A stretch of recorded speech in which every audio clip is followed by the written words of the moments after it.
talk about monogamy today. And it might seem like a really simple topic. It might seem like something that, of course, we all know what monogamy is. But the truth of the matter is that we all come into relationships with different perspectives. And each perspective will affect how you see the world. I love to give the example that I learned when I was doing my coach training, which was these three siblings go to Thanksgiving dinner, and Uncle Johnny is shit-faced. He is telling off-color jokes. He's loud. He's obnoxious. One sibling is laughing. It's the funniest thing they've ever heard. Another sibling doesn't even notice a thing that's going on. And the third sibling is fuming. Three siblings, same situation, and yet they all see it differently. So my view of monogamy is going to be colored by my upbringing, by my past relationships, and yours is going to be as well.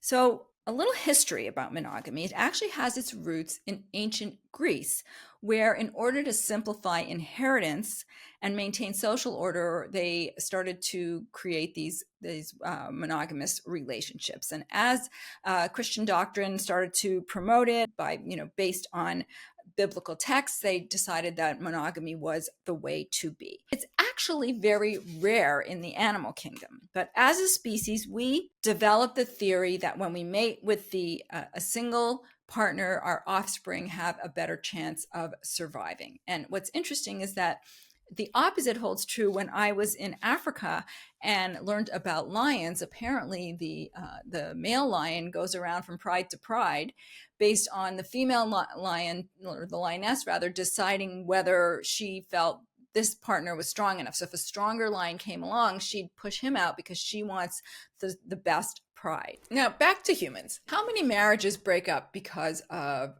what one partner deems infidelity, or maybe they both deem it infidelity, right? So what does infidelity really mean to you? Because maybe you accused your partner of watching too much porn, and he or she didn't think that was something that was cheating, where you did. So when you are getting in a relationship in midlife, you really need to clarify a lot of things. And the definition of monogamy, if that is what you are aiming for in your relationship, needs to be very, very clear, because you have your own definitions and your boundaries, and your partner has theirs.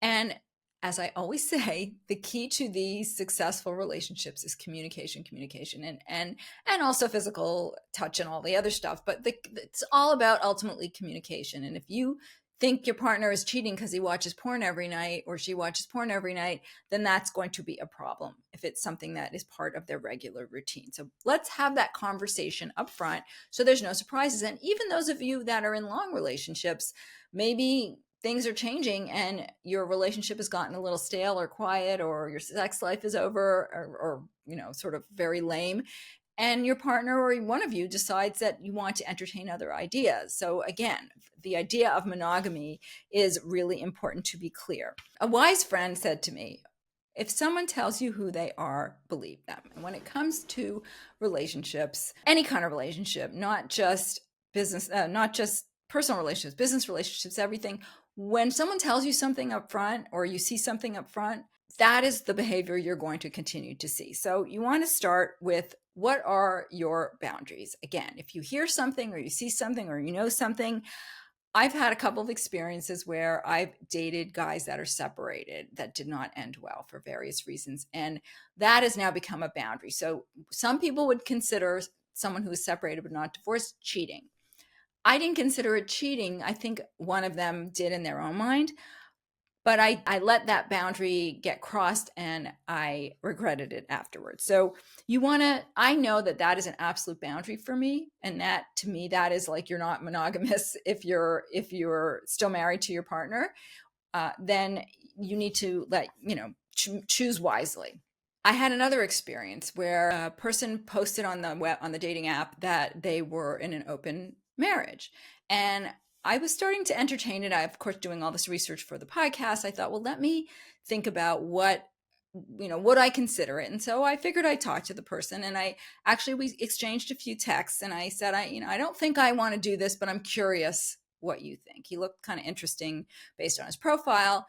And he said, okay, well, let's exchange numbers. So I use a Google Voice number for safety. And he said, well, is this can I text to this number because I'm using WhatsApp? Now, I know WhatsApp is used because it is secure. And so I said, are you sure that you're in an open relationship?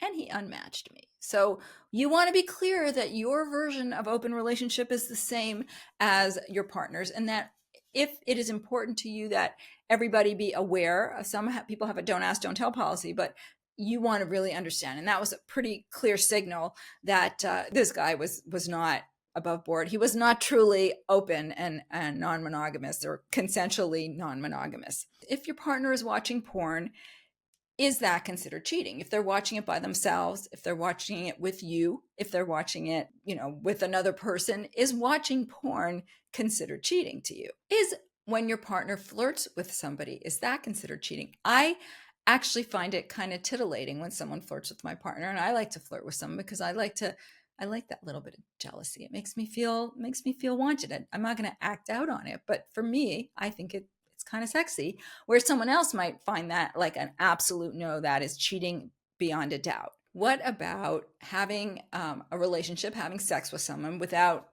feeling anything, like just sex for sex sake? So you're in a loving relationship with one partner and you both say, it's okay for you to fuck around. I don't care as long as I don't know about it. And you don't fall in love with them. Again, how do you know whether that's going to happen or not? But let's assume, is that cheating to you or is that okay?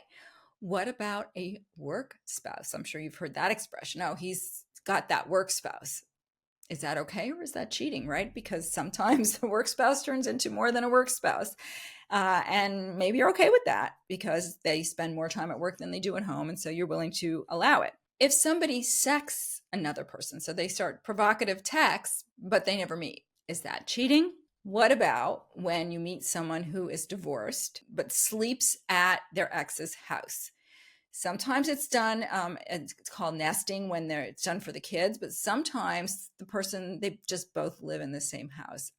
Again, to me, that is like being separated and not divorced. To you, that may be like, I don't really care. Maybe, they couldn't afford to sell the house, so they agreed to live in the same house. To me, that is not necessarily monogamous. Look but don't touch. Is it okay to walk by someone and kind of catch a glance as they're walking? Is that cheating? Now let's get a little more deep. What about going to a sex party and not participating? If you go together, is it okay if you let your partner go or you go but you don't touch? Is that cheating? Can your partner have sex with someone else when you're present? Can they have sex with someone else when you're not present and you're okay with it? And to you, that's not cheating, or that's still, and maybe monogamy is the wrong word here. Maybe is it cheating? I have a friend who is in an open marriage. It's a couple, they're married, and there's a third and now a fourth.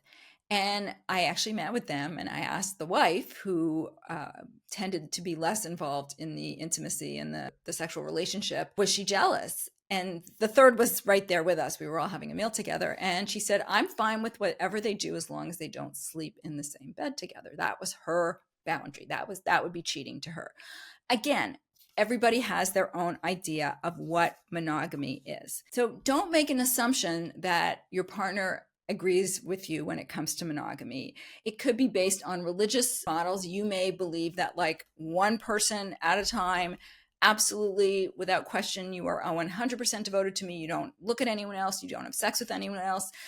You don't watch porn with anyone else. It's all about me. And that is your version of monogamy. And that's your version, but your partner needs to understand that. Just to note that what our upbringing informs how we see the world. It informs how we look at monogamy. Think about what it means to you. Think about what cheating means to you. Think about how you would deal with it. And let your partner know, communicate, and tell them what you really think it is, because that will make for a much better relationship. Thanks for listening. Don't forget to like, follow, and review the podcast wherever you listen. And go ahead and share it with a friend or a partner and make the world a more sex-positive place.